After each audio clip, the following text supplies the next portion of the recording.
en Notimundo Estelar. Información inmediata. Con el fin de fortalecer la competitividad en el sector productivo, el gobierno anunció que a partir del 1 de enero del 2025 se reducirá la tarifa del impuesto a la salida de divisas para las subpartidas arancelarias de materias primas esenciales. Esta es la entrevista de Fausto Yepes. Hoy con... Estamos ya en los estudios de FM Mundo con el ingeniero Osvaldo Landázuri, experto económico, para hablar sobre algunas de las medidas anunciadas ya por parte del gobierno. Desde enero del 2025, la reducción de la tarifa a la salida de divisas, pero ¿esto será realmente un fomento a la producción? Además del análisis de cómo está la situación económica en nuestro país. Osvaldo, bienvenido. Buenas noches, muchas gracias por la invitación, Fausto, un saludo. Se ha dado este anuncio y como parte de algunas medidas que se prevé son una suerte de alivio para los ecuatorianos. En este caso, para mejorar o fortalecer, han dicho, la competitividad en el sector productivo. ¿Pero será efectivo esto desde enero del 2025?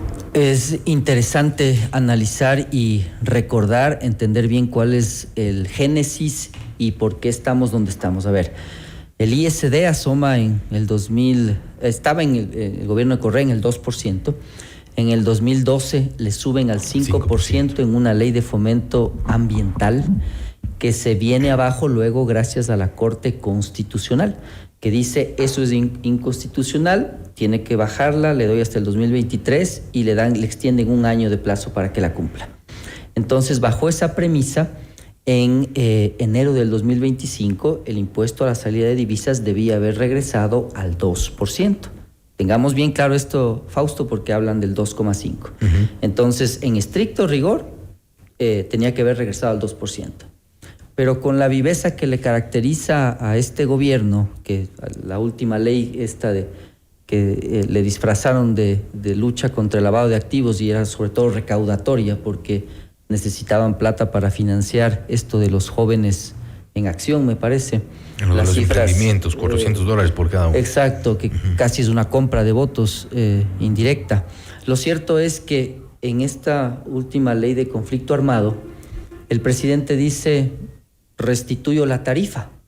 Es decir, otra vez puede llegar al 5% y deja abierta esa puerta. Pero aquí hay un tema. El tema es que la ley de fomento ambiental de 2012, si bien le sube al 5% al impuesto a la salida de divisas, también incluye la devolución mediante crédito tributario.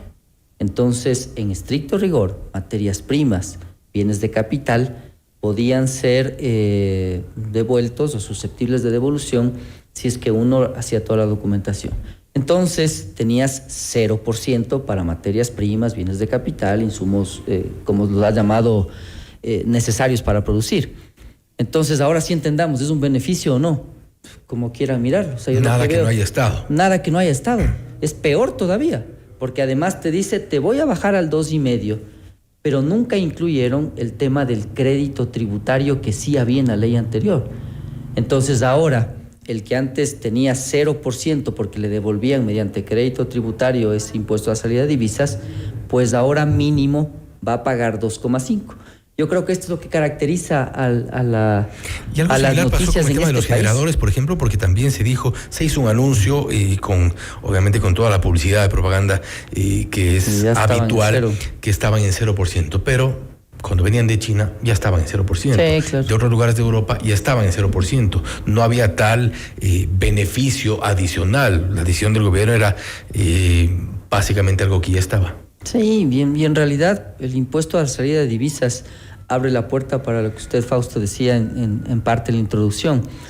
Es como todo el país está completamente descompuesto, ¿no? En términos sociales, en términos fiscales y en términos recaudatorios también. Es un impuesto completamente distorsionador que lo que hace es, al final, disminuir la competitividad de todo el país. Y al final, claro, ahora se entiende cuando nosotros decíamos, por ejemplo, no pueden firmar un acuerdo comercial con China solamente y no fijarse en la competitividad país. Resultado de todo esto es que tenemos una balanza comercial deficitaria con China de $1.700 millones. 1.700, Fausto, casi 1.700, 1.680 me parece, hasta el mes de septiembre o algo por el estilo. ahí se ve lo que alertábamos.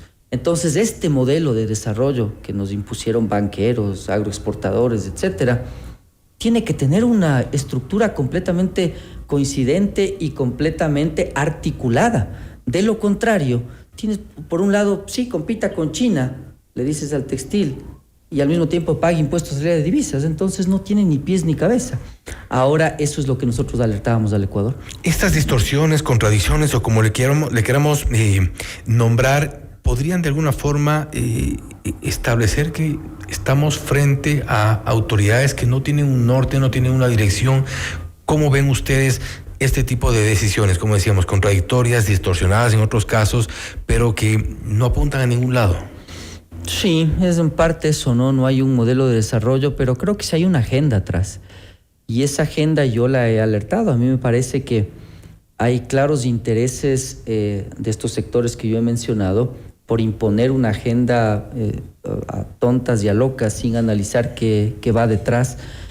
Y también me parece que el otro interés es claramente sacar réditos del sector público, ¿no? Eso se ha visto que es y cuando digo réditos me refiero a económicos y a réditos políticos.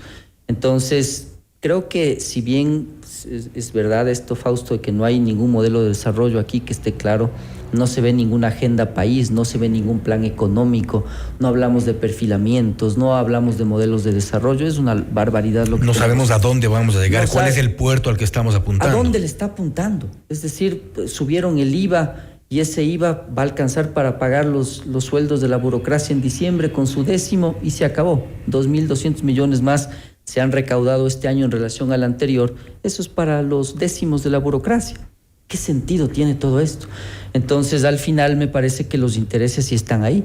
Es decir, es gente que ha estado acostumbrada siempre a negociar con las empresas públicas, es decir, votos en la asamblea por control de Petroecuador, votos en la municipalidad por entregar tal ministerio, tal municipio. Entonces, yo creo que al final, si bien no hay un norte y todo lo demás, me parece que sí hay una agenda. Y esa agenda, al final, puede ser una explosión realmente bien delicada de la sociedad, que como yo le decía antes de la entrevista, probablemente esté pensando lo que decíamos, es decir, el país nunca ha estado en esta situación, creo yo, en la historia reciente. Y creo que algunos de los temas estructurales, por ejemplo, el sistema eléctrico, que demuestra una falencia estructural de lo que es el país en términos de competitividad, le deja un sello bien grave al Ecuador, ¿no? Es decir, ¿quién viene a invertir si es que no sé si el próximo año va a haber luz o no va a haber luz? Entonces, claro, eso le deja muy atrás de Perú, muy atrás de Chile, de Colombia, respecto a atraer inversión. En ese sentido, yo incluso he dicho que esto que estamos viviendo es hasta peor que la pandemia en algunas aristas. Y la comparación también ha sido parte del análisis por estos meses, quizá, respecto de lo que ocurre con los vecinos, como ha mencionado Osvaldo, en Perú, en Colombia, igual otros países de la región. Hemos visto apagones, pero no en la dimensión que las estamos sufriendo en Ecuador. Colombia tiene un clima similar, Colombia tiene características muy similares a las de Ecuador, pero no están con los apagones con este nivel, pero lo propio, y ni qué decir del resto de países de la región. Aquí hay realmente un problema de gestión. Sí, y es un problema también estructural, Fausto, es decir, es un problema en el que un Ecuador que ya es rígido estando dolarizado, eso siempre he dicho yo. La dolarización es el extremo del tipo de cambio fijo en las escuelas de economía. Y claro, estamos ya dolarizados y queremos seguir dolarizados. Pero si es que eso es tan rígido, no le puedo acompañar con más rigideces en todo. Entonces somos rígidos en leyes laborales, somos rígidos en gasto corriente, somos rígidos en tasas de interés, somos rígidos en constitución y leyes para atraer inversión. Entonces, claro, es rígido todo. ¿Qué sucede? Que cuando tiene un shock externo, como la pandemia, o como que no le llueve, si usted no controla, es un shock externo, la economía real es la que sufre. Es decir, no hay ninguna válvula de ajuste. Entonces, empleo, ingreso real de las personas, los precios, la capacidad de consumir, y eso es lo que está viviendo el Ecuador. Es decir, ya se ve que el segundo trimestre, que es el último dato que tenemos, decrecemos 2.2%, sin apagones. ¿Y qué es lo que decrece? La inversión, 8.8%, y por otro lado decrece, frente al año anterior me refiero, el consumo de los hogares, 2.2%. Entonces se ve claramente muestras de una economía que está estancada, y yo diría que está en recesión. Les guste o no les guste técnicamente llamarle recesión, esto es una recesión y claro, al final del día la gente la está sintiendo como tal. Muchos de los economistas más conservadores han dicho precisamente que estamos en un proceso de recesión, una contracción económica, y a propósito de las contradicciones, en medio de una crisis como esta, en medio de una falta de recursos, una falta de inversión, y además los problemas que se han sumado por la inseguridad, por la falta de energía. Otras medidas que han sido disfrazadas como alivio, por ejemplo, alivio financiero en el caso de el tema de intereses, remisión en algunos casos, también la condonación de deudas, juntas de aguas, Banco Nacional de Fomento, Banco del Estado. Es decir, hay algunas medidas que de alguna forma, desde el punto de vista lógico, y quiero preguntar un poco la visión desde el punto de vista económico, pero lógicamente no se sostienen. Como si me falta plata, condono deudas, como si me falta plata, postergo pagos, como si me falta plata, doy planillas de luz gratis. Y además faltándole la propia luz para regalarla, ¿no? Entonces es una contradicción tremenda. Claro, cuando usted ve esa ley, la primera, la de lavado de activos, era una ley recaudatoria disfrazada de control de lavado de activos, incluso algunas cosas que pudieran haber sido interesantes, como fortalecer la UAFE o seguirles mejor a los patrimonios, quedaron descartadas justamente por ese impuesto a la compra y venta de vehículos. Qué bien podían hacerse, no necesariamente con reformas legales. La UAFE puede ser fortalecida. Porque ha sido quizá minimizada en los últimos años, pero podría ser perfectamente fortalecida sin necesidad de una nueva normativa. Claro, lo que querían es los 100 millones de dólares que necesitaban para el proyecto de regalar plata justo antes de las elecciones. Y la otra, la de alivio financiero que hace referencia, realmente pues aquello que se refiere a renegociar ciertas cosas me parece que pudiera ser aceptable. Tampoco creo que haga falta una ley para aquello. Yo creo que los bancos, me reuní estos días con varios por algunos temas, no solo aquí, sino en el exterior también. Los bancos no se han dado ni por enterados de que el gobierno ha decretado algo por el estilo o está buscando algo por el estilo. O sea, es muy retórico eso, va el comentario. Y cuando usted condona deudas del Banco de Fomento, del Ban, Ecuador o lo que sea, lo que hace es condenarle a la banca pública a desaparecer. ¿O usted cree que algún actor que le prestó plata a una persona X y luego le condonan y nunca le paga, le va a volver a prestar plata a esa persona? Pierde liquidez. Pues pierde, ya no hay el incentivo para que ese segmento de la población esté atendido, y que es un segmento de la población que estudiosos en Harvard, Prahala, Janus en su momento, lo identificaron como una parte de la pirámide que es necesaria para el desarrollo de un país. Es decir, usted necesita banca pública, necesita cooperativas, la cooperativización. Pero claro, con estos decretos lo que hace es matarles a todos esos actores. Entonces, una sociedad que se acostumbra a no pagar sus deudas es una sociedad que está condenada a fracasar.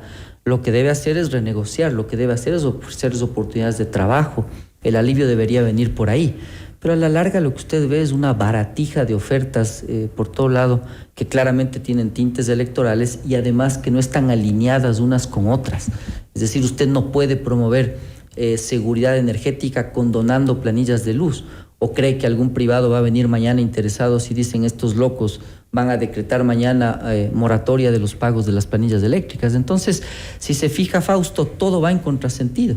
Y cuando deberíamos estar buscando más bien inversión privada, tal vez concesionando, no privatizando, concesionando ciertos activos estatales, por ejemplo, termoeléctricas que están abandonadas, pues hacemos todo lo contrario para afectar aquel interés. Entonces, ahí se fija que efectivamente es una combinación de una agenda medio extraña de tener poderes de negociación y recursos con un norte que no existe. Es decir, son tiros de ciego por un lado y por otro, verdades a medias, como lo que acabamos de analizar con el ISD, que dirán qué bueno. No es nada bueno. Al final lo que le están diciendo al sector privado, y es por nosotros que eso... Vamos a hacer lo que está previsto que hagamos. Nuestro representante fue el que alertó eso al sector empresarial. Se dieron cuenta de esto porque no le veían. Les dijimos, esto es lo que está pasando. Antes te devolvían y ahora va a ser 2.5. Recién ahí se alertó el sector privado, y es por eso que sale esta intención del gobierno, que habrá que ver al final cómo la clasifican, porque es otro tema. Pero es otra verdad a medias, que se vende como algo muy bueno, pero que si no se analiza en todo el contexto de lo que ha sucedido, probablemente termina siendo lo que es obvio, es decir, es un retroceso respecto a lo que tenía. Osvaldo, y muy pocas palabras para terminar. 2025, ¿qué se viene? ¿Qué esperamos del 2025? Probablemente más de lo mismo, ¿no? Es decir, no veo nada muy distinto porque no hay una agenda estructural que esté de por medio. Hay temas políticos que más bien le meten mucha incertidumbre. Y entonces, como buena persona que estudió economía, la respuesta es depende. Depende de quién gane las elecciones, depende de cómo estén las tasas de interés. Pero en términos generales, lo que se está viendo a nivel internacional es que el Ecuador otra vez va a tener un crecimiento esperado de menos del 2%, lo cual realmente alarma y preocupa mucho y demuestra, Fausto, para terminar, la falta de una agenda país de acuerdos mínimos para poder avanzar en temas estructurales. Preocupante, sin duda. Osvaldo, nuevamente, gracias por haber estado con nosotros. A las órdenes. El ingeniero Osvaldo Landázuri, experto económico, hablando sobre el anuncio del gobierno sobre la reducción de la tarifa del impuesto a la salida de divisas. Nada nuevo bajo el sol de momento.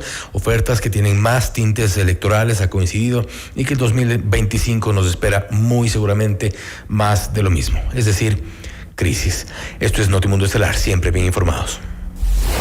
Noticias, entrevistas.